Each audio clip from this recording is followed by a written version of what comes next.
सबसे प्यारी है, माँ तू जग में न्यारी है। माँ तू सबसे प्यारी है, माँ तू जग में न्यारी है। अपने आंचल में रखना, अपने आंचल में रखना, हमें वरदानों से भरना। माँ तू सबसे प्यारी है, माँ तू जग में न्यारी है।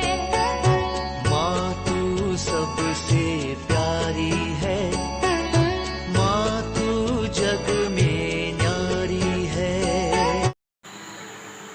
पिता, पुत्र और पवित्र आत्मा के नाम पर आमीन। आप सबों को जय यीशु। चालीसा काल मनन चिंतन में हम लोग 7 मूल पापों के विषय में इन दिनों में चिंतन करता हुआ आ रहे हैं।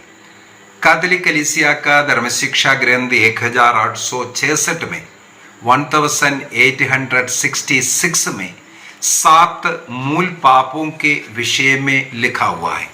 उनमें से एक एक पाप को हम लोग आजकल मनन चिंतन करते हुए आ रहे हैं। मूल पाप का मतलब है पापों का जड़, पापों की जननी। उसके द्वारा अनेकों अन्य पाप जन्म लेते हैं। तो इन पापों को अपने जीवन से दूर करना जरूरी है। कैसे? उसको पहले फाइंड आउट करो। हमारे उस स्वभाव से बाहर निकलने के लिए हमें उसके लिए पश्चाताप करना और उसके लिए पाप स्वीकार कर एक निर्णय करना है, अब से ऐसा गलती नहीं करने का। हर एक मूल पाप के लिए उसका ऑपोजिट साइड में ईश्वर का गुणों को भी लिखा हुआ मिलेगा। उन गुणों को अपने जीवन में अपनाते हुए हम लोग उस पाप को अपने वश में कर सकता है। जैसे कल के क्लास में हम लोगों ने मनन चिंतन किया, जो लालच का पाप है उसको खत्म करने के लिए हमें दानी बनने की जरूरत है। जो क्रोध, गुस्सा का जो पाप हम लोग करते हैं, प्यार बांटना शुरू करना। प्यार बांटना है, सहन करना, क्षमा करने की जरूरत है। जो लोग घमंडी लोग हैं उनको ईसा मसीह के स्वभाव, विनम्रता का धारण करने की जरूरत है। इसका मतलब हर एक मूल पाप के विरुद्ध में हम लोगों को ईश्वरीय गुणों को अपनाते हुए हम लोग इन पापों पर अपना अधिकार जमा सकता है, पापों को अपने वश में कर सकता है। तो आज हम लोग अगला जो मूल पाप है उसका नाम है ईर्ष्या, जलन। इस पाप को कैसे नियंत्रण करना है, ये पाप हमारे जीवन को किस किस प्रकार नुकसान पहुंचाता है, इसके विषय में हम लोग मनन चिंतन करेंगे। जब क्रोध के विषय में बोला था, कुछ उदाहरण मैंने ये भी बोल करके दिया था। क्रोध और ईर्ष्या ये दोनों भाई भाई हैं। ये दोनों भाई भाई हैं। जिस व्यक्ति में क्रोध है उसके अंदर जरूर ईर्ष्या भी मिलेगा। जिस व्यक्ति के अंदर ईर्ष्या है वो जरूर क्रोध भी करेगा। हमें मालूम है काइन की जीवन ईर्ष्या उत्पन्न हुआ, क्रोध आया। उसी प्रकार साउल महाराजा, दाऊद के प्रति उनके मन में ईर्ष्या आया, क्रोधित हुआ।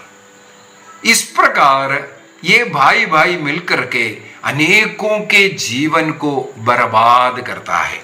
इसलिए इस पाप को हमें अपने वश में रखने की जरूरत है, उसको खत्म करने की जरूरत है।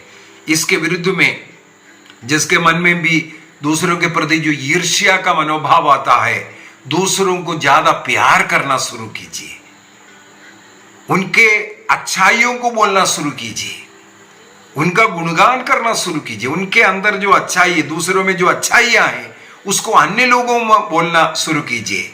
इस प्रकार हमारे अंदर से जो ईर्ष्या, जलन के पाप के जड़ को उखाड़ करके फेंक सकते हैं। अन्य लोगों के उन्नति में हमें खुशी नहीं होता है, अन्य लोगों को देख करके हमें अच्छा नहीं लग रहा है, तो अब हम लोग क्या करेगा, उनका बुराई करना शुरू करेगा, निंदा करना शुरू करेगा। इस प्रकार अनेकों घरों में भाई भाई के बीच में झगड़ा है और पड़ोसियों के बीच में झगड़ा है, केवल ये ईर्ष्या के कारण। ये हम लोगों को ऐसे ऐसे पापों में जाकर के डाल देगा। बुराई करना, निंदा करना, झूठ बोलना, दूसरों की चुगली करना और लड़ाई झगड़ा करना और गुस्सा में रहना, यह सब धीरे धीरे शुरू होता है। इसलिए इस पाप से हमें बचने की जरूरत है। गणना ग्रंथ अध्याय 12 के अंदर हमें मालूम है मूसा और हारून की बहन मिरियम अपने भाई के प्रति ईर्ष्या किया। क्या केवल मूसा को ही ईश्वर के आशीष मिला? हमें भी मिला है। ऐसा बोल करके उनके विरुद्ध बुनबुनाना शुरू किया है, केवल ईर्ष्या के कारण। वहां पर क्या हुआ? तुरंत हम लोग देखते हैं प्रभु का दंड उसमें आया। ये जो बुराई अपने अंदर आया, बुराई अपने आप, मैं नहीं बोलूंगा ईश्वर ने उसको कोड़ी बनाया, लेकिन जो भी बुराई पाप हमारे अंदर आता है वो हमें दंडित कर देता है।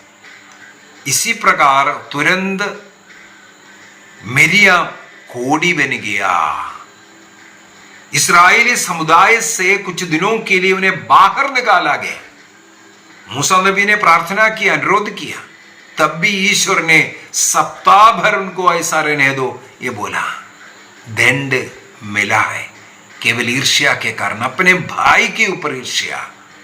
उसी प्रकार गणना ग्रंथ के अंदर आगे हम लोग पढ़ते हैं, गणना ग्रंथ अध्याय 16 के अंदर वहां पर कोरह के जो दल है, उसी प्रकार हारून के विरुद्ध हम भी पुरोहित हैं, हम भी पुरोहिताई कार्य कर सकता है।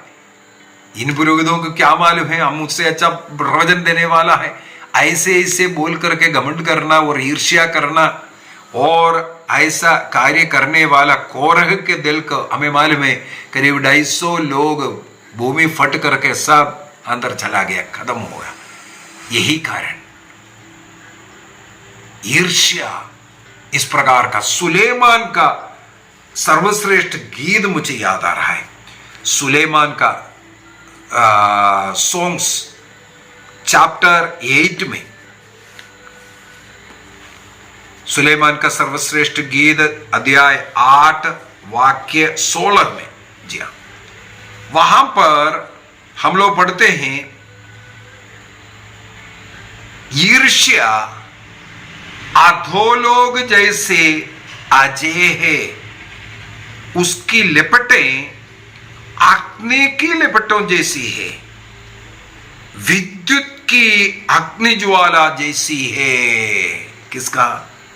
ईर्ष्या का। ईर्ष्या एक व्यक्ति के अंदर आ गया, वो धीरे धीरे नष्ट होगा। वो अग्नि जैसे, केवल आपको उसको ही नहीं, अपने को ही नहीं, दूसरों में भी वो लपटे जाएगा। बिजली का अग्नि के समान वो खत्म कर देगा बोलता है। इसलिए इससे हमें बच के निकलने की जरूरत है। हम लोग याकूब का पत्र अध्याय 3 को भी पढ़ते हैं। याकूब, जेम्स चैप्टर 3, उसका वाक्य 14 से अगर हम लोग पढ़ेंगे, वहां पर लिखा है, यदि आपका हृदय कट्टु ईर्ष्या और स्वार्थ से भरा हुआ है तो डींग मारकर झूठा दावा मत करें। इस प्रकार की बुद्धि ऊपर से नहीं आती, बल्कि वह पार्थिव, पाशविक और शैतानी है। वाक्य 16 बहुत ही सुंदर। जहां ईर्ष्या और स्वार्थ है, वहां अशांति और हर तरह की बुराई पा जाती है, क्योंकि ये ईर्ष्या अनेकों पापों का, अनेकों बुराइयों का जननी है। जहां ईर्ष्या और स्वार्थ है, वहां अशांति और हर तरह की बुराई पाई जाती है। इसलिए हमें इस प्रकार के पाप से बचे रहने की जरूरत है। सूक्ति ग्रंथ में कहते हैं ये जो ईर्ष्या है वो हड्डियों के पिघलते हैं, क्षय है, हड्डियों का क्षय। क्षय रोग मालूम है ना, तो हड्डियों का क्षय है ईर्ष्या, अपने को हानि पहुंचाएगा। प्रवक्ता ग्रंथ अध्याय 19 वाक्य 4, इस प्रकार का पाप हमें हानि पहुंचाता है। Sirach chapter 19 verse 4। ऐसे पाप से हमें बचे रहना है। इसलिए हमारे मन में यदि दूसरों के प्रति ईर्ष्या उत्पन्न होता है, ईर्ष्या को कैसे पहचानेगा? अन्य लोगों को देख करके हमारे मन में एक दुख होना, उनकी बुराई करना शुरू करना, उनके अच्छाई को में बढ़ाई नहीं देना, उनके विजय पर उन्हें शाबाशी नहीं देना, बल्कि उसमें उसका छोटे छोटे गलतियों को निकालना शुरू करते हैं। क्यों? क्या कारण है? हमारे अंदर ईर्ष्या के कारण। बोलेगा वो बहुत बड़ा घमंडी हो गया, वो हमारे पास आकर के यीशु नहीं बोला, ये नहीं, वो नहीं आया, वो घमंडी के कारण नहीं, आपके ईर्ष्या के कारण आप नहीं गया। हमें इस प्रकार हमारे अंदर से इन पापों को दूर करना है। ईर्ष्या को हटाने के लिए दूसरों को बड़ाई करना, दूसरों को महत्व देना शुरू कीजिए। संत पौलुस फिलिपियों को लिखते हुए कहते हैं, फिलिपियंस चैप्टर 2 वर्स 3, फिलिपियों का पत्र अध्याय 2 वाक्य 3 में, आप अपने को नहीं दूसरों को ज्यादा महत्व देना शुरू करो। अपने से श्रेष्ठ सबों को मानो, दूसरों को मानो, तब आपके अंदर से ये बुराई हटेगा। आइए हम अपनी आंखें बंद करें, प्रभु को धन्यवाद दें। ईर्ष्या जलन से बाहर निकलने का निर्णय करें। क्रोध और ईर्ष्या दोनों बड़ा छोटा भाई, ये दोनों मिलकर के एक जीवन को, जिंदगी को बर्बाद कर सकता है। सबों के साथ प्यार में रहने का, अपने को विनम्र करने का निर्णय कीजिए। दूसरों को सहन करना, क्षमा करना, प्यार करना, बुराइयों का लेखा नहीं रखना, दूसरों की अच्छाई में, उनके विजय पर उन्हें शाबाशी देना, उसमें खुशी मनाना, बाहर से शाबाशी नहीं, हृदय से खुशी। हाँ, वो फर्स्ट आया, वो विजयी हुआ, उनके घर में ये सब आया, उनके घर में एक अच्छा गाड़ी आया, उसमें हमें अच्छा लगना चाहिए। यदि अच्छा नहीं लग रहा है, ये ईर्ष्या है। हमें इस ईर्ष्या के पाप से बचने की जरूरत है। निर्णय कीजिए। पिता, पुत्र और पवित्र आत्मा के नाम पर आमीन। आप सबों को जय यीशु।